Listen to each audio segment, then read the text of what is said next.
नमस्कार दोस्तों। तमिलनाडु में एक्टर विजय की राजनीति में एंट्री करीब-करीब वैसा ही है, जैसा कि दिल्ली में एक ज़माने में कहें कि कुछ साल पहले कहें कि अरविंद केजरीवाल की हुई और बिहार में प्रशांत किशोर की हुई। कॉमन बात ये है कि तीनों ही अपने-अपने राज्यों में विधानसभा चुनाव की तैयारी कर रहे हैं और इस बीच में विजय की भी एंट्री हुई है। अपनी राजनीतिक पार्टी टीवीके यानी कि तमिलंगा वेट्रेडी कजगम के पहले सम्मेलन में ही एक्टर विजय ने तमिलनाडु के सत्ता पर काबिज डीएमके और केंद्र में सत्ताधारी बीजेपी को एक साथ निशाने पर लिया।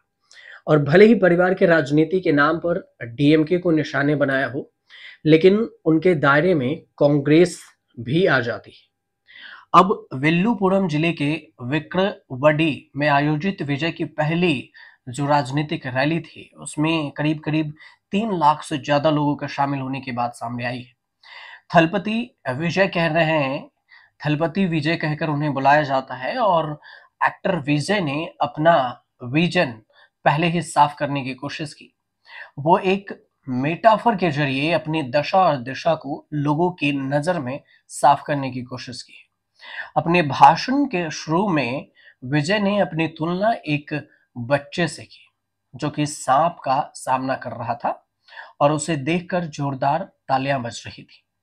बोले, मैं राजनीति में बच्चा हूं, मैं मानता हूं, लेकिन ये बच्चा सांप को अपनी मुट्ठी में लेने को तैयार है। अपनी तरफ से ये भी समझाने की कोशिश की कि उनकी राजनीतिक योजना पक्का व्यवहारिक है।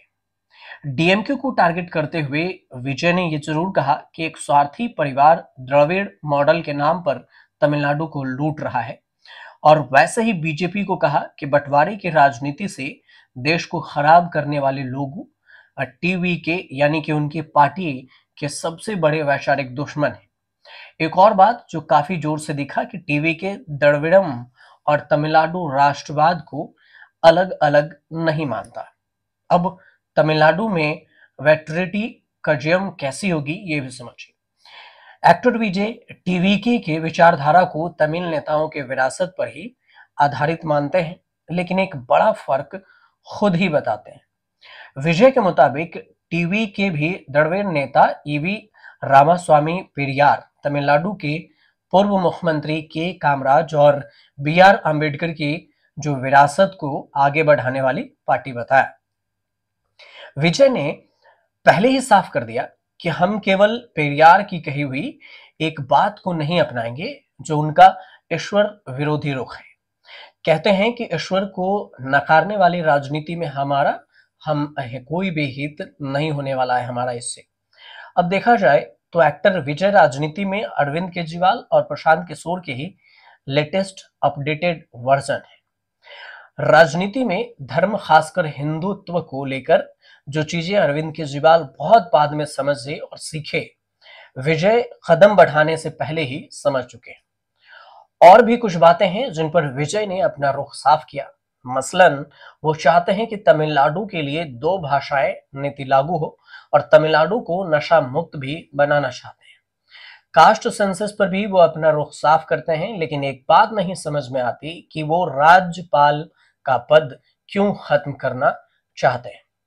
बीजेपी के लिए अब ये फायदेमंद है या फिर नुकसानदेह, ये भी समझ लीजिए। क्योंकि विजय के भाषण पर गौर करें तो तमिलनाडु में वो डीएमके के लिए बड़ा खतरा है, बीजेपी के लिए बड़े मददगार बनते नजर आ रहे हैं।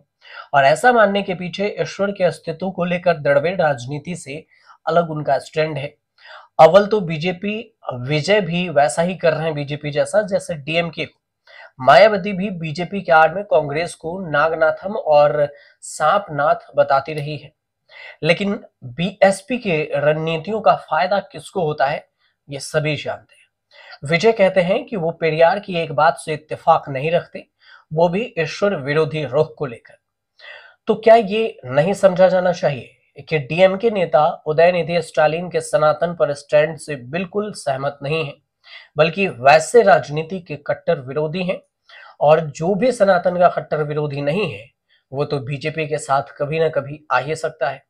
और ये उम्मीद इसलिए भी बढ़ जाती है क्योंकि विजय की तरफ से संकेत साफ है कि वो गठबंधन की राजनीति के विरोधी नहीं है, मतलब गठबंधन में राजनीति कर सकते हैं। एआईएमडीएमके अपने स्पेस में फिट होने की कोशिश करने लगते हैं। जयललिता के बाद तमिलनाडु की राजनीति में एक बड़ा स्पेस खाली हो गया। ओ पनीर सेल्विन और ई पलाली सेमी के झगड़े के बीच में एआईएमडीएमके का प्रभाव सिकुड़ता चला गया। बीजेपी ने एआईएडीएमके के साथ मिलकर तमिलनाडु की राजनीति में पांव जमाने की कोशिश की, लेकिन अन्नामलाई के अड़ियल रुख के चलते रिक्शा टूट गया और लोकसभा चुनाव में वो कोई छाप भी नहीं छोड़ सके। विजय उसी एआईएमडीएमके के असर वाली जगह को भरने की कोशिश कर रहे हैं।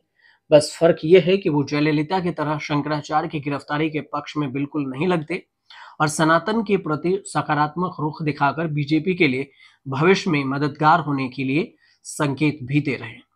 अब देखना यह होगा कि विजय की पार्टी कहां तक आने वाले समय में जाती है और फिर राजनीति में क्या कुछ नया मोड़ लेकर आती है। फिलहाल आपको ये जानकारी अच्छी लगी हो तो चैनल को सब्सक्राइब कर लीजिएगा, शेयर भी कर दीजिएगा, कमेंट भी कर दीजिएगा।